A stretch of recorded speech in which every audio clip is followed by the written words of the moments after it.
शेतकरी मित्रांनो, खरीप हंगामाचा जो पीक विमा आहे तो आजपासून भरणंच चालू झाला आहे आणि हा जो पीक विमा आहे तो भरण्यासाठी आता आपला कोणत्याही शॉपवर किंवा CS सेंटरवर जाण्याची गरज नाही। तो आपण आपल्या घरबसल्या फक्त 10 मिनिटांमध्ये आणि आपल्याच मोबाईल फोनवरून आता आपण भरू शकतो। या व्हिडिओमध्ये आपण आपल्या मोबाईल फोनवरून पीक विमा कसा भरायचा याबद्दल सविस्तर माहिती जाणून घेणार आहोत। हा व्हिडिओ फार महत्त्वपूर्ण असणार आहे, त्यामुळे व्हिडिओ शेवटपर्यंत पहा। एक पण स्टेप जी आहे ती मिस करू नका आणि तुमचा जो पीक विम्याचा फॉर्म आहे तो घरीच भरा। आणि जर तुम्ही आणखी देखील आपल्या चॅनलवर नवीन असाल तर आताच आपल्या चॅनलला सबस्क्राईब करून घ्या, कारण आपण असेच कामाचे व्हिडिओ तुमच्यासाठी घेऊन येत असतो। चला तर मित्रांनो सुरू करूया। सगळ्यात अगोदर तुम्हाला तुमच्या मोबाईलमधून जे प्ले स्टोअर आहे ते प्ले स्टोअर काय करायचे, ओपन करून घ्यायचे। प्ले स्टोअर ओपन झाल्यानंतर यामध्ये तुम्हाला सर्च करायचे क्रॉप इन्शुरन्स आणि सर्च करून घेतल्यानंतर ही जी पहिली ॲप येईल ही ॲप आपल्याला काय करायची आहे, इन्स्टॉल करून घ्यायची आहे। इन्स्टॉल झाल्यानंतर आपला ही जी ॲप आहे ती काय करायची, ओपन करून घ्यायची आहे। ओपन झाल्यानंतर डायरेक्ट लॉग इन या पर्यायावर आपल्याला काय करायचे, क्लिक करून द्यायचे। लॉग इन पर्यायावर क्लिक केल्यानंतर सगळ्यात अगोदर आपला जो मोबाईल नंबर आहे तो आपल्याला काय करायचा आहे, टाकून घ्यायचा आहे। मोबाईल नंबर टाकून घेतल्यानंतर लॉग इन विथ OTP या पर्यायावर आपल्याला काय करायचे, क्लिक करायचे। जर तुम्ही अगोदर लॉग इन केलं असेल सगळी जी डिटेल्स आहे ती तुमची ॲटोमॅटिक इथे येऊन जाईल, आणि जर तुम्ही पहिल्यांदाच लॉग इन करत असाल तर तुम्हाला तुमची सगळी डिटेल्स आहे ती यामध्ये तुम्हाला भरावी लागेल। बघा, सगळ्यात अगोदर जसं आपलं बँक पासबुकवर नाव असेल तसं नाव आपलं काय करायचं यामध्ये टाकून घ्यायचं आहे। नाव टाकून घेतल्यानंतर खाली आल्यानंतर बघा, जसं तुमचं आधार कार्डनुसार नाव असेल तसं तुम्हाला काय करायचं, पुन्हा टाकून घ्यायचं आहे। नाव टाकून घेतल्यानंतर तुम्हाला त्याच्या खाली दिसेल तुमचा आधार क्रमांक, ज्यांच्या पण नावावर शेती असेल त्यांचा आधार कार्ड क्रमांक यामध्ये तुम्हाला काय करायचं आहे, टाकून घ्यायचं आहे। आधार कार्ड क्रमांक टाकून घेतल्यानंतर व्हेरीफाय या पर्यायावर आपल्याला काय करायचं आहे, क्लिक करून द्यायचं आहे। आता हे जे आधार कार्ड आहे आपलं ते सक्सेसफुली व्हेरीफाय झालेलं आहे। आता त्यानंतर जो आपण मोबाईल नंबर इथे दिसतो आपला, हा मोबाईल नंबर देखील आपल्याला काय करायचं आहे, व्हेरीफाय करून घ्यायचा आहे। मोबाईल नंबर व्हेरीफाय करताना आपल्या मोबाईल नंबरवर एक OTP येईल, तो OTP इथे काय करायचं आपल्याला टाकून घ्यायचा आहे। OTP टाकून घेतल्यानंतर तुम्हाला व्हेरीफाय या पर्यायावर काय करायचं आहे, क्लिक करायचं आहे। आता तुम्ही बघू शकता आपला जो मोबाईल नंबर पण आहे तो व्हेरीफाय झालेला आहे। आता त्यानंतर तुम्हाला काय करायचं, खाली स्क्रॉल करून घ्यायचं आहे। खाली आल्यानंतर बघा, जो तुम्हाला पासवर्ड दिसतोय, जो तुमचा पासवर्ड ध्यानात राहील तोच पासवर्ड तुम्हाला काय करायचं, तयार करून यामध्ये टाकून घ्यायचा आहे। वरती पासवर्ड टाकल्यानंतर खाली पण तोच सेम पासवर्ड तुम्हाला काय करायचा आहे, टाकून घ्यायचा आहे। दोन्हीकडे पण तुम्ही पासवर्ड टाकून घेतल्यानंतर तुम्हाला रिलेटिव्ह नेम यामध्ये तुम्हाला काय करायचं आहे, तुमच्या भावाचं किंवा वडिलाचं कोणाचं पण तुम्ही नाव टाकू शकता, तुम्हाला काय करायचं, नाव टाकून घ्यायचं आहे। नाव टाकून घेतल्यानंतर त्या रिलेटिव्ह सोबत तुमचं रिलेशन काय आहे ते तुम्हाला यामध्ये काय करायचं आहे, टाकून घ्यायचं आहे। त्यानंतर एज किती आहे ते देखील तुम्हाला काय करायचं यामध्ये टाकून घ्यायचं आहे। त्यानंतर तुम्हाला जेंडर जे आहे ते काय करायचं, तुम्हाला सिलेक्ट करून घ्यायचं आहे, मेल आहे की फिमेल आहे, आणि पुन्हा काय करायचं, तुम्हाला खाली स्क्रॉल करून घ्यायचं आहे। आता स्क्रॉल करून घेतल्यानंतर जे पण तुमचं कास्ट असेल, SC ST NT जनरल, जे पण तुमचं कास्ट असेल ते तुम्हाला काय करायचं यामध्ये सिलेक्ट करून घ्यायचं आहे। त्यानंतर फार्मर कॅटेगरी, जर तुमचं स्वतः तुम्ही ओनर असाल तर ओनर सिलेक्ट करून घ्या। जर तुम्ही भाड्याने दिलं असेल किंवा जर तुम्ही बटाने दिले असेल तुम्ही खालचे दोन्ही ऑप्शन सिलेक्ट करून घेऊ शकता, पण जास्तीत जास्त आपल्याकडे ओनर असते म्हणून काय करणार आहोत, ओनर सिलेक्ट करून घेणार आहोत। आता फार्मर टाईप यामध्ये बघा, फार्मर टाईप म्हणजे स्मॉल, ऑदेर किंवा मार्जिनल। जर तुमच्या शेतीमधून तुम्ही कमीत कमी पैसे कमवत असाल तर तुम्हाला स्मॉल करायचे आहे, किंवा थोडे जास्त पैसे जर कमवत असाल तर ऑदेर करायचे, आणि म्हणजे जास्तीत जास्त जर पैसे उत्पन्न तुम्ही तुमच्या शेतीमधून घेत असाल तर तुम्हाला काय करायचे, मार्जिनल या पर्यायावर काय करायचे, क्लिक करून घ्यायचे। आपण काय करणार आहोत, स्मॉल करून घेणार आहोत। आता त्यानंतर पुन्हा तुम्हाला वर स्क्रॉल करून घ्यायचे। स्क्रॉल केल्यानंतर यामध्ये तुम्हाला तुमचा जो पिनकोड आहे तो पिनकोड तुम्हाला काय करायचा आहे, टाकून घ्यायचा आहे। पिनकोड टाकून घेतल्यानंतर यामध्ये तुम्हाला तुमचं जे राज्य आहे ते राज्य काय करायचं, तुम्हाला सिलेक्ट करून घ्यायचं आहे। राज्य सिलेक्ट केल्यानंतर तुमचा जो जिल्हा असेल तो जिल्हा देखील तुम्हाला काय करायचं यामध्ये सिलेक्ट करून घ्यायचा आहे। जिल्हा सिलेक्ट केल्यानंतर तुमचं जे डिस्ट्रिक्ट आहे ते डिस्ट्रिक्ट देखील तुम्हाला काय करायचं यामध्ये सिलेक्ट करून घ्यायचं आहे। आणि डिस्ट्रिक्ट सिलेक्ट केल्यानंतर तुमचं जे गाव आहे ते गाव देखील तुम्हाला काय करायचं यामध्ये सिलेक्ट करून घ्यायचं आहे। आता गाव झाल्यानंतर ॲड्रेसमध्ये तुम्हाला काय करायचं, तुमचा जो फुल ॲड्रेस असेल, ॲट पोस्ट TA जालना वगैरे जे असेल ते तुम्हाला काय करायचं, फुल ॲड्रेस तुम्हाला काय करायचं यामध्ये टाकून घ्यायचं आहे। फुल ॲड्रेस टाकून घेतल्यानंतर तुम्हाला काय करायचं आहे, नॉमिनी डिटेल्स या पर्यायावर काय करायचं, तुम्हाला क्लिक करून घ्यायचं आहे। आणि ज्यांना पण तुम्हाला नॉमिनी करायचं आहे ते नॉमिनीचं नेम यामध्ये काय करायचं, तुम्ही टाकून घ्यायचं आहे। नॉमिनीचं नाव टाकून घेतल्यानंतर तुम्हाला नॉमिनीची एज टाकायची, आणि त्यानंतर यामध्ये तुमचं जे नॉमिनी सोबत नातं आहे ते नातं देखील यामध्ये काय करायचं, तुम्हाला निवडून घ्यायचं आहे। आणि सगळी माहिती जी आहे ती बरोबर आहे का ते एकदा चेक करून तुम्हाला काय करायचंय, रजिस्टर या पर्यायावर काय करायचं तुम्हाला क्लिक करून द्यायचं आहे। रजिस्टर या पर्यायावर क्लिक केल्यानंतर बघा यामध्ये आल्यानंतर आपली जी बँकेची इन्फॉर्मेशन आहे ती काय करायची आपल्या यामध्ये द्यायची आहे। तर सगळ्यात अगोदर तुम्हाला वरती आपला जो बँकचा IFSC कोड आहे तो काय करायचा यामध्ये टाकून घ्यायचा आहे। बँकेचा IFSC कोड टाकल्यानंतर तुमचं बँकेचं स्टेट, डिस्ट्रिक्ट, बँक नेम आणि ब्रँच नेम हे सगळं तुम्हाला ऑटोमॅटिकली सिलेक्ट होऊन येणार आहे। त्यानंतर तुम्हाला काय करायचं खाली स्क्रॉल करून घ्यायचं आहे। स्क्रॉल करून घेतल्यानंतर तुमचा जो अकाउंट नंबर आहे तो अकाउंट नंबर यामध्ये काय करायचं तुम्हाला टाकायचा आहे। वरती जो तुम्ही अकाउंट नंबर टाकला आहे तो कन्फर्म अकाउंट नंबर यामध्ये पुन्हा तोच नंबर म्हणजेच तोच अकाउंट नंबर तुम्हाला काय करायचा आहे टाकून घ्यायचा आहे। अकाउंट नंबर टाकून घेतलं तर अकाउंट होल्डर म्हणजेच अकाउंट तुमचं जॉईंट असलं तर जॉईंट सिलेक्ट करून घ्या आणि इंडिव्हिज्युअल जर असलं तर इंडिव्हिज्युअल हे जे आहे ते काय करा तुम्ही सिलेक्ट करून घ्या।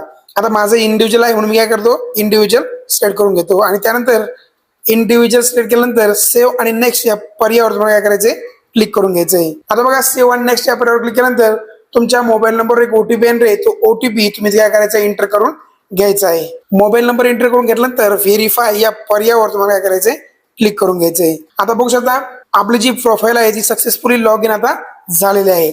आता इथं आल्यानंतर तुम्हाला काय करायचंय इथं दिसतंय बघा PMFBY इन्शुरन्स या पर्यायावर आपल्याला काय करायचंय क्लिक करून घ्यायचंय।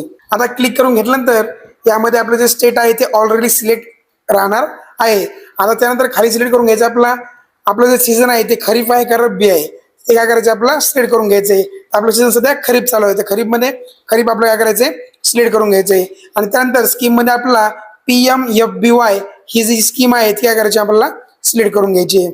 आता ती स्कीम सिलेक्ट केल्यानंतर खाली आपला इयर विचारतंय, इयर आहे आपला 2026 सध्या चालू आहे ते आपल्याला काय करायचं 2026 जे इयर आहे ते काय करायचं आपल्याला सिलेक्ट करून घ्यायचं आहे आणि हे सिलेक्ट केल्यानंतर सेव्ह आणि नेक्स्ट या पर्यायावर आपल्याला काय करायचंय क्लिक करून द्यायचंय। जसं आपण सेव्ह आणि नेक्स्ट या पर्यायावर क्लिक करणार आहोत यामध्ये आपलं जे अकाउंट नंबर आपण टाकलो होतो अकाउंट आपल्याला काय करायचं सिलेक्ट करून घ्यायचं आहे आणि अकाउंट सिलेक्ट करून घेतल्यानंतर यामध्ये आपलं जर तुम्हाला दुसरं कोणतं अकाउंट टाकायचं असेल तर ते ऍड अकाउंट यावर क्लिक करून तुम्ही दुसरं अकाउंट सुद्धा यामध्ये टाकू शकता। आता अकाउंट सिलेक्ट करून घ्यायचंय त्यानंतर सेव्ह आणि नेक्स्ट या पर्यायावर आपल्याला काय करायचंय क्लिक करून घ्यायचंय। जसं आपण सेव्ह आणि नेक्स्ट या पर्यायावर क्लिक करणार आहोत तर पुन्हा आपण फार्मर ऍप्लिकेशन फॉर्म यामध्ये येणार आहोत। त्यानंतर पुन्हा आपल्याला काय करायचंय सेव्ह आणि नेक्स्ट या पर्यायावर काय करायचंय क्लिक करून द्यायचंय। आता क्लिक केल्यानंतर बघा आता पुन्हा आपला क्रॉप लोकेशन डिटेल्स म्हणजे आपले जे शेती आहे आपल्या त्या शेतीची माहिती आपल्याला यामध्ये काय करायची द्यायची आहे। ऑलरेडी स्टेट जे आहे ते सिलेक्ट होऊन येणार आहे। त्यानंतर आपल्याला काय करायचं आपलं जे डिस्ट्रिक्ट आहे ते काय करायचं आपल्याला निवडून घ्यायचंय। डिस्ट्रिक्ट निवडल्यानंतर आपला जो तालुका आहे तो तालुका देखील काय करायचा आहे निवडून घ्यायचा आहे। तालुका निवडल्यानंतर रेव्हेन्यू सर्कल जे आपलं सर्कल असेल ते सर्कल देखील काय करायचं आपल्याला निवडून घ्यायचंय। सर्कल निवडल्यानंतर आपली जी ग्रामपंचायत आहे ती ग्रामपंचायत आपल्याला काय करायची आहे निवडून घ्यायची आहे। ग्रामपंचायत निवडल्यानंतर आपलं जे गाव आहे ते गाव इथे येऊन जाणार आहे ते आपल्याला सिलेक्ट करून घ्यायचंय। गाव सिलेक्ट केल्यानंतर प्रोसीड या पर्यायावर आपल्याला काय करायचंय क्लिक करून द्यायचंय। आपली जी क्रॉप आहे त्या क्रॉपच्या आता पूर्णपणे आपण डिटेल्स यामध्ये टाकून घेणार आहोत। तर आपण यामध्ये मिक्स क्रॉप बद्दल बघणार नाही आहोत, आपण काय करणार आहोत इंडिव्हिज्युअल क्रॉप बद्दल यामध्ये बघणार आहोत। तर आपल्याला काय करायचं सगळ्यात अगोदर इंडिव्हिज्युअल क्रॉप यावर काय करायचं सिलेक्ट करायचंय। तुम्ही मिक्स जर सिलेक्ट केलं तर तुम्हाला प्रत्येक क्रॉपचा रेशो जो आहे तो काय करायचा आपला यामध्ये टाकावा लागतो। यावर आपण एखादा दुसरा व्हिडिओ बघू, पण सध्या सगळ्यात जास्त शेतकरी जे आहे ते इंडिव्हिज्युअल करतात त्यामुळे आपण काय करू इंडिव्हिज्युअल यावर काय करू क्लिक करून घेऊ। आता इंडिव्हिज्युअल यावर क्लिक केल्यानंतर बघा सिलेक्ट क्रॉप म्हणजे आपण शेतीमध्ये काय लावलं आहे, कॉटन लावलं आहे का, मूग लावला आहे, बाजरा लावला आहे, सोयाबीन लावले आहे, जे पण तुम्ही लावलं असेल ते काय करा तुम्ही यामध्ये सिलेक्ट करून घ्या। आता यामध्ये सिलेक्ट केल्यानंतर खाली बघा आपलं दिलेलं आहे शोविंग डेज म्हणजे आपण याची लागवड कधी केली तर लागवडची जी तारीख आहे ती जून असेल जुलै असेल जी पण तुमची तारीख असेल ती तारीख तुम्ही यामध्ये काय करा सिलेक्ट करून घ्या। सिलेक्ट केल्यानंतर बघा इथं ओनरशिप येईल तर तुम्ही ओनरशिप स्वतः असेल तर ओनरशिप सिलेक्ट करून घ्या, नाहीतर जर तुम्ही बटाईने किंवा दुसरं कशांतरी दिलं असेल कोणाला तर तुम्ही खालचे दोन ऑप्शन निवडू शकता। आपण स्वतः ओनर आहोत त्यामुळे आपण काय करणार आहोत ओनर या पर्यायावर काय करणार आहोत सिलेक्ट करून घेणार आहोत।